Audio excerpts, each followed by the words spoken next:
Good morning, good afternoon, good evening. Kevin sir back from Personal Tutor. Standard 12th Geography playlist आप लोग मेरे साथ देख रहे हैं. चैप्टर है the world population. Topic that I am going to discuss today is spatial pattern of population change. Population बदलना सिर्फ एक फिक्स्ड लाइन पे आधारित या केंद्रित नहीं रहता है दोस्तों. There are various factors that affect a population of a society, a place or a region. एक बहुत बड़ा वॉर चल रहा है, खींचतान सी चल रही है. अगर आप कंपेयर करें डेवलप्ड कंट्रीज को डेवलपिंग कंट्रीज से तो आपको एक क्लियर पिक्चर दिख जाएगी. डेवलप्ड कंट्रीज जो होती है दोस्तों, वहाँ पे पॉपुलेशन ग्रोथ हमेशा कम रहेगी. वहीं डेवलपिंग कंट्रीज में इस पे कंट्रोल थोड़ा मुश्किल हो जाता है. बहुत सारे फैक्टर्स होते हैं दोस्तों. डेवलपिंग कंट्रीज में लोग पॉपुलेशन ग्रोथ को कभी कभी गिफ्ट भी समझते हैं. वहाँ ज़रूरी भी होता है क्योंकि वहाँ मैन पावर की ज़रूरत होती है. But this power, man power, is sometimes contagious. लोग कहते हैं कि एनुअल ग्रोथ रेट अगर किसी जगह का लो रहेगा और मेंटेन्ड है तो वहाँ पे पॉपुलेशन कंट्रोल में है. लेकिन दोस्तों ये एक बहुत बड़ा मिसकंसेप्शन है और ये मिसकंसेप्शन हमको डेवलपिंग कंट्रीज़ में ज़्यादा दिख रहा है. अगर आप डेवलपिंग कंट्रीज़ वर्ल्ड की सर्च करेंगे, उन कंट्रीज़ में कुछ खास नाम आने वाले. I am not going to get into those names now, लेकिन उन नामों में आपको कुछ ऐसी कंट्रीज़ दिख रही होगी दोस्तों जहाँ पे पॉपुलेशन दुनिया में सबसे ज़्यादा है.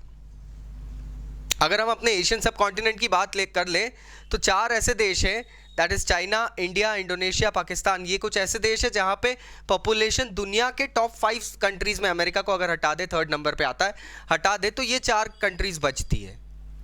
अब यहाँ आप समझिए लो बर्थ रेट. एक एग्जाम्पल देता हूँ मैं आपको. एक कंट्री है जो डेवलप्ड है, ओके, या वहाँ की पॉपुलेशन काफ़ी कम है. वहाँ पे मान लीजिए 1000 लोग रहते हैं. वहाँ का बर्थ रेट कंपैरेटिवली अगर आप देखें 5% है. मतलब 50 people are added per year, तो वो 1050 हो जाता है. अब आप एग्जाम्पल वाइज अगर इंडिया को लीजिए, पॉपुलेशन ज़्यादा है, 10,000 लोग रहते हैं. सडनली यहाँ पर ग्रोथ रेट 5% ही रहा या उससे कम भी रहा, तो दोस्तों वहाँ पे वो चीज़ें बदल जाती हैं. जहाँ उस देश में 50 लोग पैदा हो रहे हैं, हमारे यहाँ 5% पे 500 लोग ऐड हो रहे हैं, 450 मोर. और इसको अगर मैं छोटा सिनेरियो दूँ, ये पर स्क्वायर किलोमीटर का रेशो हुआ, तो आप इंडिया के हिसाब से इसको जज करके देखिए. Now this is a misconception that people hold in their minds कि डेवलपिंग कंट्रीज में भी अगर लेस बर्थ रेट हुआ तो भी वहाँ सब ठीक ठाक चल रहा है. लेकिन बॉस, आप उस बर्थ रेट को कंपेयर करो ओवरऑल पॉपुलेशन से, क्योंकि आप उससे ही कंपेयर करते हैं. बर्थ रेट निकलता है ओवरऑल पॉपुलेशन से ही दोस्तों. अब वहाँ पर अगर पॉपुलेशन ज़्यादा है तो बर्थ रेट का ऑटोमेटिकली रेशो भी ज़्यादा हो जाएगा और आपको नंबर्स बहुत ज़्यादा मिलेंगे, भले ही वो फिर 5, 10, 15 हो.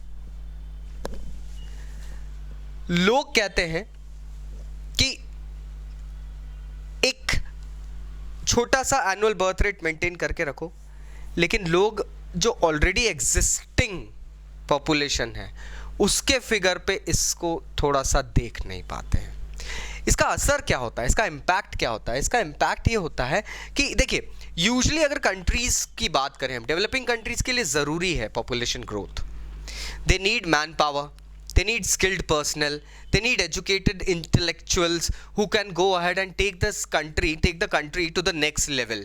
Fine, but this rate is desirable only in small numbers, not in humongous numbers, because large numbers में होने लगता है कि लोग जो अवेलेबल रिसोर्सेज हैं किसी एरिया के, उसको डिप्लीट करने लगते हैं। And depletion of resources is never good दोस्तों। If resources will be depleted, everything gets affected. The healthcare, the industrial growth, the economic growth, the commercial growth, the social, cultural, everything gets affected. आपके यहाँ पे लकड़ियाँ ख़त्म हो गई है, जंगल आपने काट दिए, साफ कर दिए, लकड़ियाँ ख़त्म हो गई, आपके फ्लोरा फौना ख़त्म हो गई, आपके यहाँ पे रेन बेरिंग फॉरेस्ट ख़त्म हो गए, जो रेन ब्रिंगिंग फॉरेस्ट होते थे, एवरग्रीन जिन्हें कहते हैं हम यूजली। उसके अलावा अगर मैं बात करूँ ट्रॉपिकल फॉरेस्ट वगैरह जो कि काफ़ी रेनफॉल वगैरह करवाते हैं, देन बात आती है आपका जितना भी आपका जो टिम्बर का डिमांड था वो ख़त्म हो गया है, आपने ज़मीन को बैरन कर दिया है, वाइल्ड लाइफ ख़त्म हो गई है, and so on the story goes on. You can't even think about what happens when a population grows. छोटी छोटी चीज़ें जुड़ के आ जाती है। जानवर आजकल अटैक करने लग गए ह्यूमंस को, नहीं भैया जानवर निकल के नहीं आ रहे जंगलों से, आप जंगलों में घुस रहे हो, and so on. Population growth extreme भी एक कंट्री के लिए फायदेमंद नहीं है, और उसी हिसाब से पॉपुलेशन डिक्लाइन भी फायदेमंद नहीं रहती दोस्तों। अगर हम इम्पैक्ट समझ रहे हैं, इम्पैक्ट्स ऑफ पॉपुलेशन ग्रोथ समझ रहे हैं, तो आपको ये समझ में आना चाहिए कि पॉपुलेशन का जो वेरिएशन होता है उसमें ग्रोथ या डिक्लाइन दोनों ही एक्सट्रीम में जाए, गड़बड़ होती है। डिक्लाइन तब देखा जाता है जब availability of resources for usages suddenly कम हो जाए, या तो फिर कोई सा ऐसा पैंडेमिक एपिडेमिक फैल जाए जिस कारण से लोग they start falling. So these both factors need to be understood very carefully, especially in the developing countries. We should not just stick on to the factor of that number. Developing countries में population ज़्यादा रहती है, कुछ होता है तो इकट्ठा होता है।